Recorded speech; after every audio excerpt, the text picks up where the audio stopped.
Hujan gerimis menyelimuti pagi itu, seolah menyambut awal perjalanan baru bagi seorang pria bernama Bima.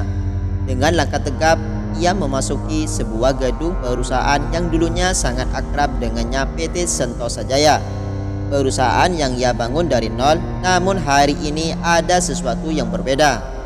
Bima tidak datang sebagai direktur utama seperti biasanya. Ia datang sebagai seorang karyawan baru mengenakan seragam kerja sederhana yang sama dengan para pegawai lainnya. Tidak ada jas mahal, tidak ada ruangan besar dengan pemandangan kota, tidak ada asisten yang siap menjalankan perintah. Hanya seorang pria parubaya yang tampak seperti pegawai biasa siap menjalani hari pertama di lini produksi. Langkah ini bukan keputusan yang mudah. Setelah bertahun-tahun memimpin dari atas, ia merasa ada yang hilang. Pemahaman nyata tentang bagaimana perusahaan ini berjalan dari bawah. Ada laporan keuangan, rapat strategis, dan presentasi angka-angka, tapi itu semua hanya di atas kertas. Ia ingin melihat, merasakan, dan mengalami sendiri apa yang dirasakan oleh para pekerjanya. Maka ia memutuskan menyamar menjadi karyawan baru. Hanya segelintiran orang di dewan direksi yang mengetahui rencana ini. Hari pertama Bima di divisi produksi dimulai dengan perkenalan singkat. "Selamat pagi semuanya, kenalkan saya Bima, karyawan baru di sini. Mohon bimbingannya," katanya dengan nada ramah. Beberapa rekan kerja hanya menoleh sekilas, sementara yang lain mengangguk tanpa terlalu memperhatikan. Bagaimanapun, bagi mereka karyawan baru hanyalah tambahan biasa dalam tim yang sudah sibuk.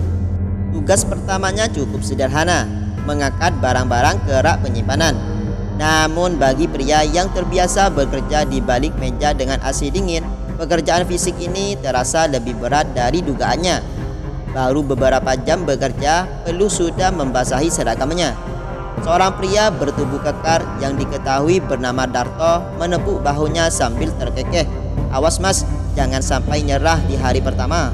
Bima hanya tersenyum meski dalam hatinya ia menyadari betapa kerasnya pekerjaan yang dijalani para pekerja setiap hari. Saat jam makan siang tiba, Bima duduk bersama beberapa rekan kerjanya. Ia mendengar mereka mengeluh tentang aturan yang ketat, target kerja yang semakin tinggi, dan betapa atasan mereka tidak peduli dengan kondisi di lapangan.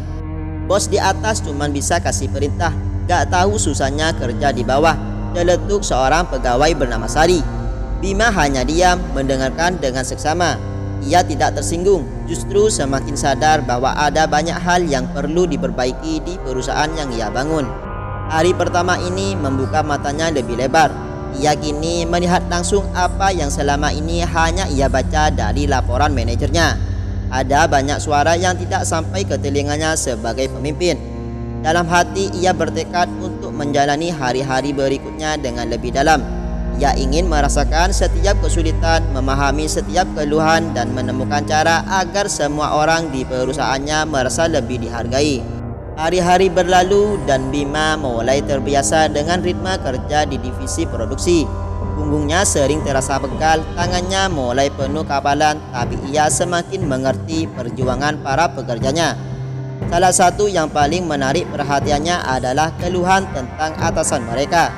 Pak Joni, supervisor di bagian produksi, hampir setiap hari para pekerja mengeluh tentang betapa ketat dan tidak pedulinya pria itu. "Dia cuma tahu kasih perintah dan marah-marah," ujar Sari suatu siang saat istirahat. Bima penasaran, apakah benar Pak Joni seburuk yang mereka katakan? Suatu hari, Bima sengaja bekerja lebih lama dari yang lain dan memperhatikan Pak Joni dari kejauhan. Ia melihat pria itu berjalan mondar-mandir, sesekali menegur pekerja yang tidak fokus, lalu duduk di meja kecil sambil menatap layar komputer dengan wajah serius. Penasaran, Bima mendekatinya. "Pak, saya boleh bantu sesuatu?" tanyanya sopan. Pak Joni menoleh. Awalnya tampak tidak peduli, tapi lalu menghela nafas. "Kalau mau bantu, coba cek laporan produksi ini. Saya harus pastikan target hari ini tercapai. Kalau tidak, bagian lain bisa terganggu." Bima membaca laporan itu. Sebagai direktur, ia biasa melihat data yang lebih besar, tapi baru kali ini ia melihat betapa detailnya pengawasan di lapangan. Setiap pekerja memiliki target, dan jika ada keterlambatan sedikit saja, dampaknya bisa merambat ke bagian lain. Malam itu Bima merenung. Para pekerja mengeluh tentang Pak Joni, tapi ternyata pria itu juga berada di bawah tekanan yang besar. Jika target tidak tercapai, ia yang pertama kali ditegur oleh manajemen. Ia mulai memahami satu hal penting, bukan hanya pekerja yang merasa tidak dihargai, tapi juga para pemimpin di tingkat menengah seperti Pak Joni. Ada rantai tekanan yang terus mengalir dari atas ke bawah, dan jika tidak ada perubahan, semua orang akan terus merasa terbebani. Setelah 1 bulan bekerja sebagai karyawan biasa, Bima akhirnya mengakhiri penyamarannya. Pagi itu seluruh karyawan dikumpulkan di aula utama. Pak Joni dan beberapa manajer berdiri di depan dan tiba-tiba seorang staf HRD memanggil nama yang mengejutkan semua orang.